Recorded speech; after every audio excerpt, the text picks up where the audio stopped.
Happy New Year, everybody. Now it's 18 Big Ten games. Obviously gets started again tomorrow at Northwestern, team that is got a lot of familiar faces, a lot of guys we know. They're led by two very good guards in Boo Buie and Chase Audige. Throw another one in there, with Robbie Barron, up front. So guys that are, Ty Berry is a guy that has had success. So this is a team that has found an identity, very much so on the defensive side. They're one of the top 2-point field goal defenses in college basketball. They make it very tough for you in the paint. And you've definitely got to make some jump shots and make some threes against them. So we know we've got to play well, and we've got a good week of practice, and been able to clean some things up, been able to work on our press, been able to do some things that we're definitely in need of. So excited about the way we've been practicing. Sorry if I go.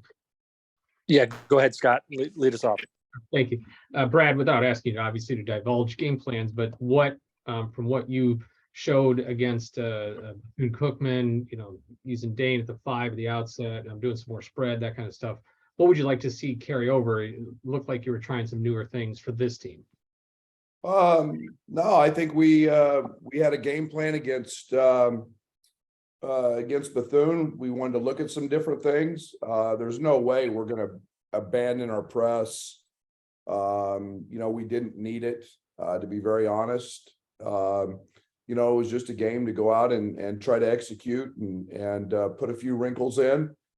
Some we liked, some we didn't. So, we're not going to vary, too much in what we've been doing. But again, it's we had to emphasize playing in the half court and get back to that the way we were against UCLA, Virginia, real early in the season, and I thought our effort had slipped, and and then offensively, we were a little more half court oriented going into that game in terms of execution. But again, every game's got its own challenges, and Northwestern presents a lot with what they do defensively. And then is there any update on Sky to share? Yeah, he's been back in practice. Coach, to follow up on Sky, is he just returning recently, or how's that progression been for him with the shoulder? Yeah, it was. I mean, it probably could have played, in the if it was an NCAA tournament game, or could have played in the Bethune game. There was no need in that game to jeopardize anything. We got it healthy. It's it's not the first time he has dinged that up a little bit. He's got a little shoulder brace that he's playing with, like Trent played with last year, but he's been really solid. One more to follow up. With Northwestern being one of the top 10 teams, defensive efficiency, with you guys in the half court still working through some things and figuring your schematics out, what's important execution wise against a team that's done pretty well at that end of the floor? Yeah, just doing what we do, and you've got to know what they're going to give you. They're a team that is very committed to what they're doing. They're elite at protecting 2-point field goals at the front of the rim.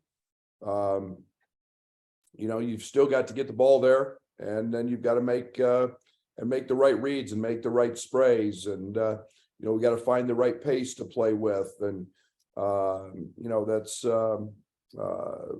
execution is utmost, as it is in any Big Ten game.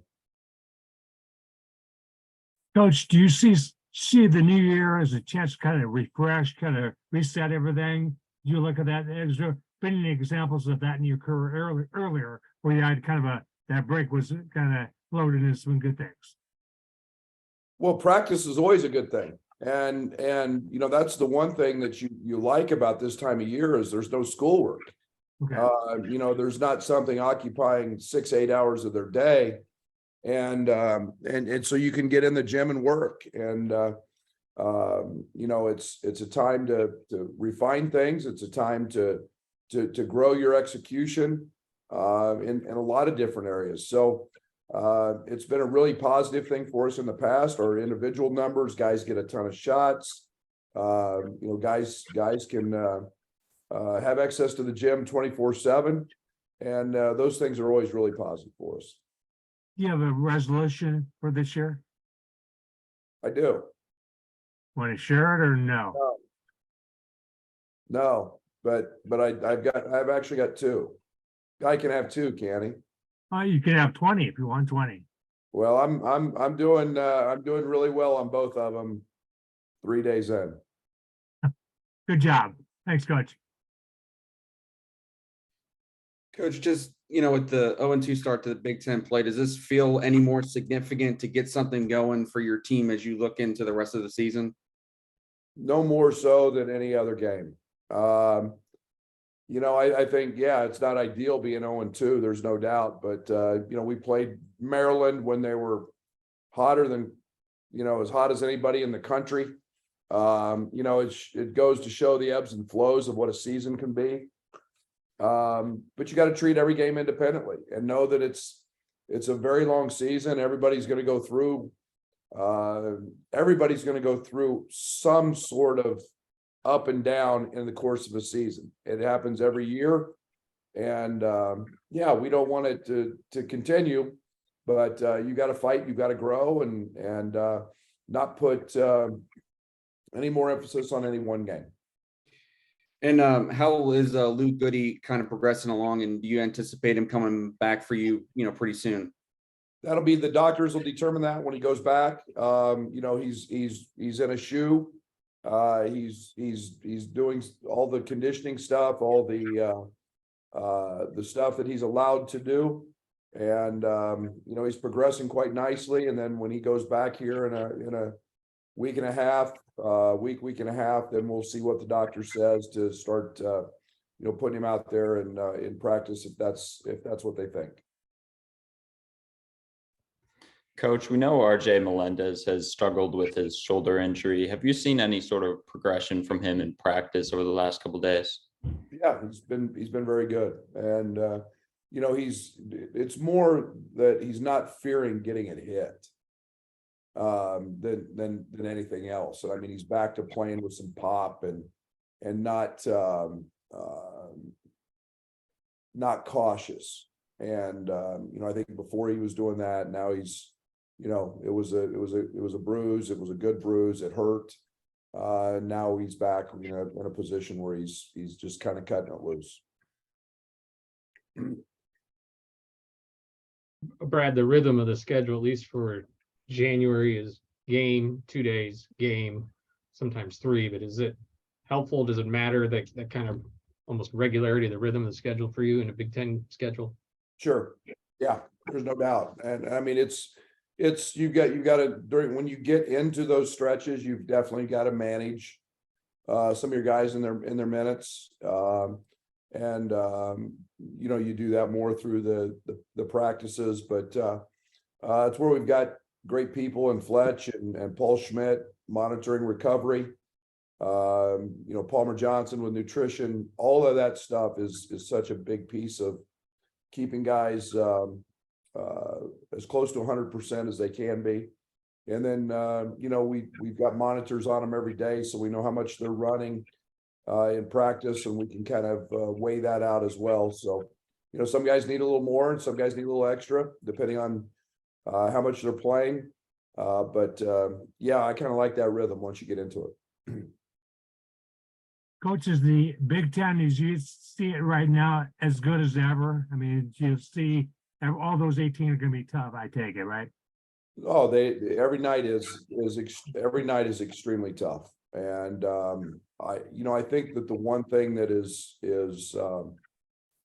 been very true in my time here, this is year 6, anybody can beat anybody. And it doesn't matter if you're just off center a little bit, you're going to lose. And it doesn't matter what you're ranked, it doesn't matter what your record is. You know, you look at Maryland, when we played them, I thought they were as good as any team in the country. And Michigan had just lost to Central Michigan, who was in the 300s. And, you know, turn around and just, you know, if you get off a little bit and teams play hard and inspired, you can get beat. That's what makes this league very, very challenging every night. It's toughness, and it's your ability to go win on the road because you are tough and because you defend. Excellent. I don't see anything else in the chat. Is that all we got? I got one more quick one, I think. Okay. With the women having the success they're having, the big win they had over Iowa, just wondering if that energy sort of gets passed through the building as you share hallways and parking lots and facilities. What are you saying? We suck? No, I'm saying if no, I'm not to say that at all. I'm just saying if the positive vibes, you know, that they're having, you know, just everyone kind of gets boosted by that in the building as you see each other. Yeah, no, there's no winning's the most contagious thing ever. Those vibes are great. And you know, Shauna's done a terrific job. She's got a great team. She's got elite guards. You know, they're going to be a team to be reckoned with, but that's what we always strive for. Positivity and that great feeling is incredible. And you know, we want everybody to feed off what we're doing and winning Big Ten championships and feeling that, and the way we walk around with our head held high on campus. And you know, everybody seems to think we're not having a great year. I'll trade resumes this year with any year we've had to this point. So, but yeah, there's no doubt it was a great win for them. And text Shauna right after the game, and you know, it helps. It's coming against Iowa, so heck yeah, we're pulling for them, and it's always great to have that around. I was just curious because you share facilities, you know, and when you feel the success of another team as opposed to a different team on a different place. Yeah, and I will say that, you know, it's we don't see each other a lot. You know, their practice times are different, their roads are different. We're in different gyms, obviously, but you know, Sean and I see each other and both working out, and we text, and you know, we stick our head in each other's offices and communicate. But there's no doubt it's when we're around, it's much better to see them winning and than it was previously and having success. Okay, thank you. Thank you. All right, that'll wrap us up. Thanks for joining us. We'll see you tomorrow in Evanston. Thanks, guys.